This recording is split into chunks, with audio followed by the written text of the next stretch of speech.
বিপদৰ সময়ত আপোনাৰ কাষত কোন আছিল আৰু কোন নাছিল তাৰ হিচাপ লৈ কেতিয়াও চিন্তা কৰি নাথাকিব। আপোনাৰ কাষত কোনোবা থাকক বা নাথাকক, আপুনি সেই বিপদৰ পৰা নিজেই উদ্ধাৰ হ'ব লাগিব। মনত ৰাখিব, যিজনে আপোনাক সৃষ্টি কৰিছে, আন কোনো আপোনাৰ কাষত নাথাকিলেও তেওঁ নিশ্চয় আপোনাৰ লগত থাকিব। তেওঁ সকলো বিপদৰ পৰা উদ্ধাৰ পোৱাৰ পথ দেখুৱাব। এই পৃথিৱীত যিমান প্ৰকাৰৰ আঘাত আছে, তাৰ ভিতৰত আটাইতকৈ ভয়ংকৰ আঘাত হৈছে শব্দৰ আঘাত। এই আঘাত দেখা পোৱা নাযায় আৰু সেইবাবে ব্যক্তিজন কিমান আঘাতপ্ৰাপ্ত হৈছে কোনেও বুজিব নোৱাৰে।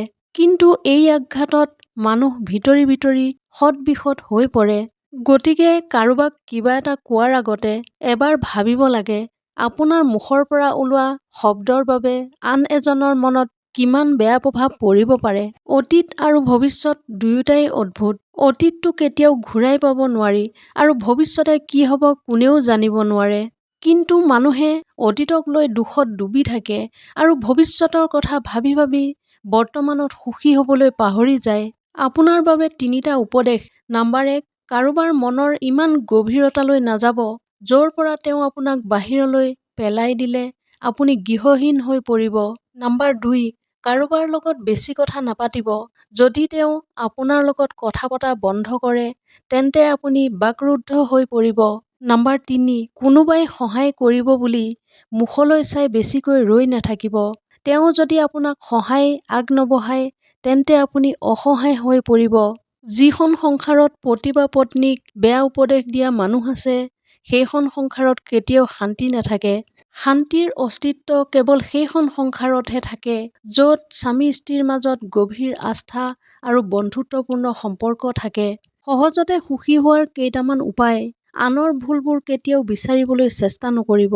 য'ত যি নিয়ম চলি আছে তাত সেই নিয়ম পালন কৰিবলৈ চেষ্টা কৰক। নিজৰ লগতে নিজৰ পৰিয়ালৰ বিষয়ে চিন্তা কৰিবলৈ শিকক। কি হেৰুৱালে তাক লৈ চিন্তা কৰাতকৈ নতুন কিবা এটা চেষ্টা কৰক। ৰাতি শোৱাৰ আগতে দিনটোৰ কামবোৰৰ ওপৰত এবাৰ আত্ম-আলোচনা কৰক। কেতিয়াও এইটো নাভাবিব যে আপুনি 100% শুদ্ধ। কাৰোবাৰ লগত তৰ্ক কৰাতকৈ বুজাবুজিৰে সমাধান কৰিবলৈ চেষ্টা কৰক। কেতিয়াও কোনো বস্তু বা বিষয়ক বেছি জটিলকৈ কেতিয়াও নাচাব। সৃষ্টিকৰ্তাৰ ওপৰত বিশ্বাস ৰাখক। নিজকে সকলো সময়ত ব্যস্ত ৰাখক। স্বাৰ্থ য'তেই শেষ তাৰ পৰাই বদনাম আৰম্ভ। এয়াই মানুহৰ নিয়ম। আপুনি তেতিয়ালৈকে ভালে থাকিব যেতিয়ালৈকে আপুনি আনক আপোনাৰ সকলো দিব পাৰিব। স্পষ্টবাদী হ'বলৈ শিকক। স্পষ্টবাদী হ'লে শত্ৰু বাঢ়িব বুলি ভয় নকৰিব। এই পৃথিৱীত যি স্পষ্টকৈ খোলাখুলিকৈ কথা কয়, তেওঁলোকৰ লগত কিছু মানুহৰ সম্পৰ্ক বেয়া হ'বই। সকলোৰে লগত ভাল হৈ থাকিবলৈ মিঠা মিঠা কথা কৈ ভৰি মালিচ কৰা সকল প্ৰকৃততে ভণ্ড, স্বাৰ্থপৰ আৰু প্ৰতাৰক হয়। কাৰোবাৰ অপেক্ষাত ৰৈ থকা সময়বোৰ পাৰ হৈ যাব নোখোজে। আপুনি কাৰোবাৰ বাবে ৰৈ আছে, তেওঁ আহিব লগা সময় পাৰ হৈ গৈছে, তেতিয়া আপোনাৰ মন লাহে লাহে বেয়া হৈ যাব।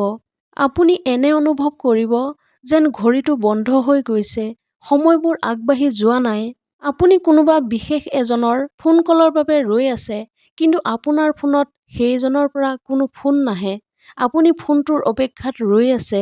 সেই মুহূৰ্তত আপোনাৰ ফোনত এটা কল আহে। আপুনি মনৰ সেই বিশেষ মানুহজনৰ ফোন বুলি আগ্ৰহেৰে ফোনটো উঠাই চাব আৰু আপুনি দেখিব তেওঁ সঁচাকৈ নহয়। প্ৰতিবাৰেই আপুনি আশাহীন হৈ মৌন হৈ ৰ'ব। কাৰোবালৈ এটা টেক্সট পঠালে আৰু তেওঁ উত্তৰলৈ অপেক্ষা কৰি আছে।